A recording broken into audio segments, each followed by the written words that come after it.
Hallelujah. सभी को जय मसीह की। मैं अमरीक जॉय आज एक बार फिर प्रभु पिता का धन्यवाद करता हूं कि प्रभु पिता ने समय दिया कि परमेश्वर के वचन आपके साथ बांट सकूं। आप मेरे इस चैनल पर अगर नए हो, अभी तक चैनल को सब्सक्राइब नहीं किया, तो जल्दी से जल्दी आप इस चैनल को सब्सक्राइब कर लो। साथ में जो बेल आइकन है उसको टच कर लेना, ताकि आने वाले हर वीडियो का नोटिफिकेशन, उसकी जानकारी आपको तुरंत मिलने पाए और आप मेरे साथ इस वीडियो के अंत तक बने रहें। तो आपने बाइबल से पढ़ा भी है, सुना भी है कि प्रभु यीशु मसीह अपने लोगों को इस पृथ्वी के ऊपर 1000 साल का राज्य देने वाले हैं। जी हाँ, प्रभु यीशु इस पृथ्वी के ऊपर अपने भक्तजनों को, जो प्रभु यीशु मसीह के लोग होंगे, जो सही में परमेश्वर की आज्ञाकारी करने वाले लोग हैं, उनको 1000 साल का राज्य देने वाले हैं। और मैं वो वचन पढ़ देता हूँ आपके लिए। और वो वचन प्रकाशित वाक्य उसका 20 अध्याय और उसके 6 वचन में लिखा है, धन्य और पवित्र वह है जो इस पहले पुनरुत्थान का भागी है। ऐसों पर दूसरी मौत का कुछ भी अधिकार नहीं, पर वह परमेश्वर और मसीह के याजक होंगे और उसके साथ 1000 वर्ष तक राज्य करेंगे। तो देखो क्या लिखा है, 1000 वर्ष तक क्या करेंगे? राज्य करेंगे, शासन करेंगे। तो इस पृथ्वी के ऊपर 1000 साल का शासन करना है। तो शासन कौन करेगा? शासन कौन करेगा? मतलब राज्य कौन करेगा? शासन कौन करेगा? शासन तो वही करेगा जो खुद अनुशासन में होगा। जी हाँ, शासन हर एक इंसान नहीं कर सकता। शासन करने के लिए जो परमेश्वर का वचन है, जो पवित्र बाइबल है, इंसान के लिए उसके अनुशासन में रहना होगा। अनुशासन में अगर आपके पास परमेश्वर के वचन के अनुशासन हैं, तो ही आप परमेश्वर के साथ 1000 साल का राज्य कर सकते हो, 1000 साल का शासन कर सकते हो। अगर आप खुद अनुशासन में होगे तो। जब आप अनुशासन में हो ही नहीं, तो जब आप अनुशासन में नहीं हो तो शासन कैसा? फिर कैसे शासन कर सकते हो? अभी देखो, एक बार प्रभु यीशु ने अपने लोगों से, अपने चेलों से बात की कि एक धनवान इंसान था। तो उसने क्या किया, अपने नौकर लोगों को बुलाया और उनको बोला, देखो मैं प्रदेश जाने वाला हूं। उसने एक को 5 सिक्के दिए, एक को 2 सिक्के दिए, एक को 1 सिक्का दिया, और वो मालिक चला गया। अभी क्या लिखा है बाइबल में कि मालिक ने तो वापस आना ही था, लेकिन मालिक वापस आया। और मालिक वापस आया तो उसने पूछा, हाँ भाई, मैंने तुम्हें कुछ दिया है, क्या किया? तो जो 5 वाला था उसने क्या बोला कि स्वामी, आपने जो मुझे 5 सिक्के दिए थे, मैंने 5 के 10 कर दिए। तो मालिक बहुत खुश हुआ, शाबाश मेरे मातबर, विश्वास योग्य दास, तू तो बहुत थोड़े में विश्वास योग्य ठहरा, चल मेरी खुशी में तू शामिल हो जा। और जो 2 वाला था उसको पूछा, हाँ भाई तूने? उसने क्या बोला, स्वामी आपने 2 दिए थे, मैंने 2 के 4 कर दिए। मालिक बहुत खुश हुआ, शाबाश मेरे विश्वास योग्य दास, तू भी थोड़े में विश्वास योग्य ठहरा, चल मेरी खुशी में शामिल हो। अभी जो 1 वाला था उसने तो कुछ किया ही नहीं। जब उसको बुलाया, हाँ भाई, तो उसने क्या बोला, स्वामी मैं जानता था क्या आप ऐसे हो, आप जहाँ नहीं बोते वहाँ काटते हो, जहाँ पर आप नहीं बोते वहाँ पर आप काट देते हो, और जहाँ पर आप नहीं बिखेरते वहाँ से आप इकट्ठा करते हो।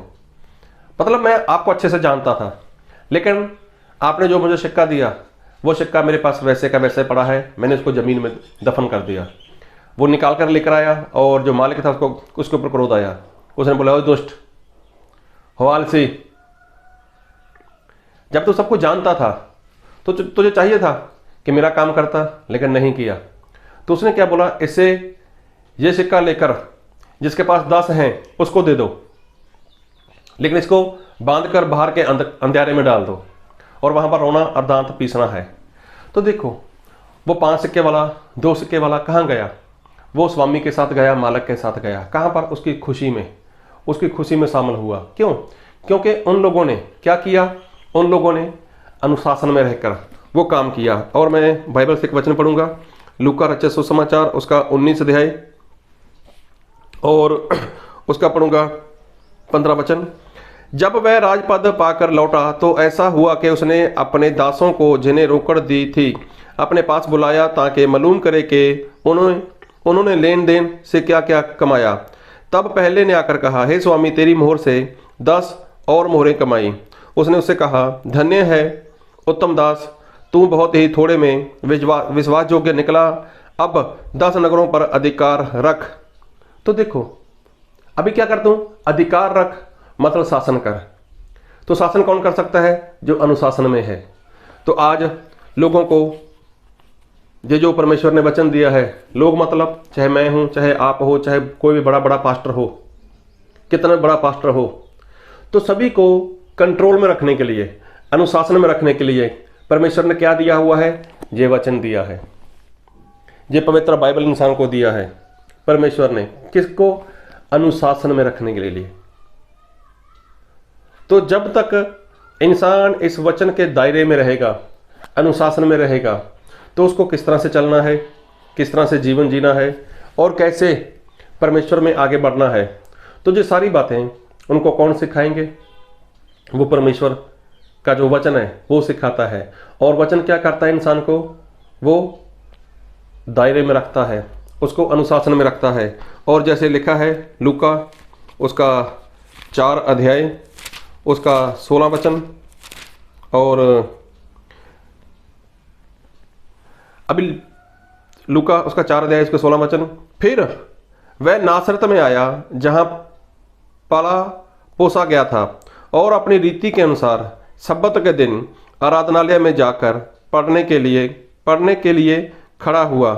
अभी देखो क्या लिखा है कि अपनी रीति के अनुसार, जो उनका दस्तूर था, वो दस्तूर के अनुसार। देखना, प्रभु यीशु मसीह भी जब इस संसार में थे तो उन्होंने भी अनुशासन में रहकर अपने पिता की मर्जी को पूरा किया। प्रभु यीशु के जो दास थे संत पौलुस, वो भी अनुशासन में रहकर उन लोगों ने परमेश्वर का काम किया। अरे प्रभु यीशु मसीह के जितने चेले थे सभी ने अनुशासन में रहकर ही काम किया है। तो सभी लोग अनुशासन में रहते हैं। तो अनुशासन में क्यों रहना है? ताकि हम लोग शासन कर सकें। और प्रभु यीशु मसीह ने 1000 साल का जो राज्य रखा है ना, तो उसमें इंसान को शासन करना है। शासन करना है मतलब राज्य करना है। तो राज्य कौन करेगा? जो अनुशासन में होगा। तो बस पवित्र आत्मा हमें क्या करते हैं? वो हमें अनुशासन में रखते हैं। पवित्र आत्मा क्या करते हैं? हमें वो कंट्रोल में रखते हैं। वचन क्या करता है? वो हमें परमेश्वर के कंट्रोल में रखता है। तो अगर किसी के पास वचन नहीं तो वो इंसान कुछ भी कर सकता है, कुछ भी गड़बड़ी कर सकता है। और एक वचन पढ़ूंगा आपके लिए, नीति वचन उसका 29 अध्याय 29 और उसके 15 वचन। नीति वचन कहोता उसका 29 उसका 15। छड़ी और डांट से बुद्धि प्राप्त होती है, परंतु जो लड़का यूं ही छोड़ा जाता है वह अपनी माता की लज्जा का कारण होता है। तो देखो, छड़ी और डांट से बुद्धि प्राप्त होती है। जो लड़का ऐसे ही छोड़ दिया जाता है तो वो क्या करता है? माँ बाप के लिए नमोसी का कारण बनता है। तो देखो, परमेश्वर कभी भी किसी को भी ऐसे नहीं छोड़ते। प्रभु यीशु मसीह उसको क्या करते हैं? उसको अपने वचन देते हैं। और वचन क्या करता है? इंसान को कंट्रोल में रखता है। वचन क्या करता है? इंसान को वो अनुशासन में रखता है। तो देखना, अनुशासन में जो भी इंसान है, जो भी परमेश्वर का जन अनुशासन में होगा, तो वही इंसान 1000 साल के राज्य में शासन कर सकता है। तो शासन ऐसे ही नहीं किया जाएगा। शासन करने के लिए आज आपको अनुशासन में रहना होगा। लेकिन आज बहुत से ऐसे लोग हैं जो अनुशासन में रहना नहीं चाहते।